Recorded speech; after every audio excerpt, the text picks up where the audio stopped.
से सबको अस्सलाम वालेकुम रहमतुल्लाहि व बरकातहू। उसके बाद ये दूसरी बात है कि हम किसी कंपनी से ताल्लुक़ रखते हैं, यानी टाइटन ट्रेडिंग कंपनी रोहमा में है,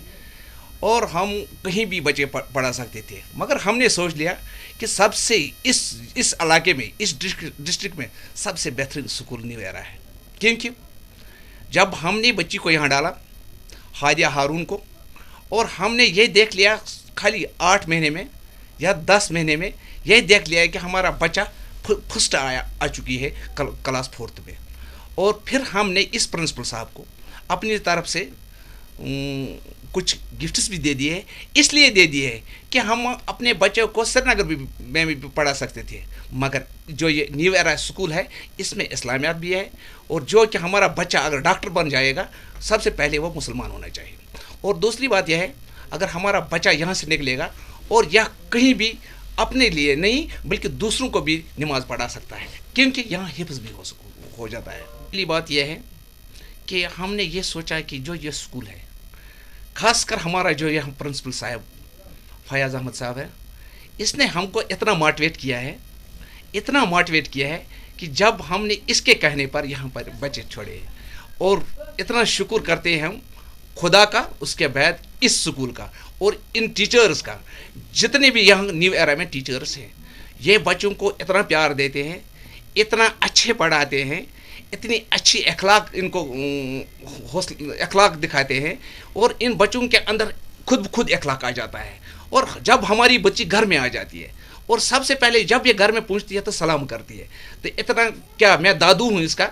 मैं इसका बाप नहीं हूँ बल्कि दादू है इसका, तो सबसे मैं इतना खुश हो जाता हूँ कि नहीं, हमारी बच्ची स्कूल में गई है, कम से कम इसने इतना अच्छा अखलाक सीखा है, इतनी अच्छी बात की है, और हमारे लिए काफ़ी है, ये काफ़ी है। मेरी मैसेज ही रहेगी हर एक बंदे को,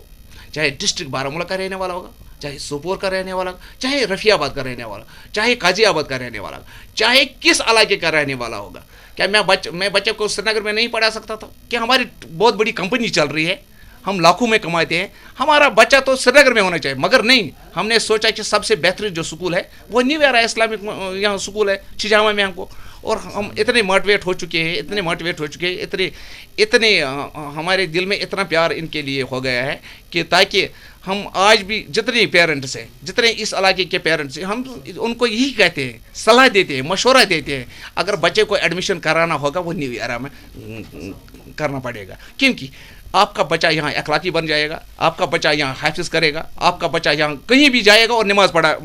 भी पढ़ा सकता है, और डॉक्टर भी बन सकता है और इंजीनियर भी बन सकता है। ये मेरी तरफ से है, लोगों को मैसेज है। बाकी अस्सलाम वालेकुम रहमतुल्लाहि व बरकातहू। मैं Fayaz Ahmad, principal new era छिजामा। ये स्कूल 10वीं तक है, नर्सरी से 10वीं तक यहाँ बच्चे पढ़ते हैं। हमारे स्कूल में हम चाहते हैं कि हमारे बच्चे जो दुनियावी तालीम हासिल करें, इंग्लिश मैथ साइंस के साथ साथ हम उनको इनके अंदर जो वैल्यू एजुकेशन है उसको उभारना चाहते हैं। इसके लिए हमने साइंस के साथ, इंग्लिश के साथ, मैथ के साथ अल कुरान नाज़रा हिफ्ज़ के साथ रखा है, अरबिक लैंग्वेज पढ़ाते हैं, और इसके अलावा इस्लामियात की बुनियादी जो अकायद हैं, मबादात हैं, उन पर ज़्यादा ज़ोर हम देते हैं। हमारा मकसद है, हमारा गोल है कि जब हमारा बच्चा 10वीं से यहाँ निकले, कम से कम उसके पास 5, 8, 10 पारा हिफ्ज़ होना चाहिए। जो बच्चा इसमें ज़्यादा दिलचस्पी नहीं दिखाता, कम से कम वो यहाँ से कुरानी पाक नाज़रा उसका सही हो, ये निकले। और दूसरी बात है, हमारा स्कूल जो है ये फ़ीस ज़्यादा चार्ज नहीं करता, ये स्कूल जो आम लोगों के लिए है। इसमें गुरबा के बच्चे जो हैं ज़्यादा पढ़ते हैं, इसलिए कि यहाँ की फ़ीस जो है बिल्कुल no profit and no loss पर हम काम करते हैं। जो आगे हमारा प्लान होगा इंशाअल्लाह रहमान, हमारा ये मकसद होगा कि आम लोगों तक बुनियादी जो तालीम का हक़ है वो हम पहुँचाएँ इंशाअल्लाह।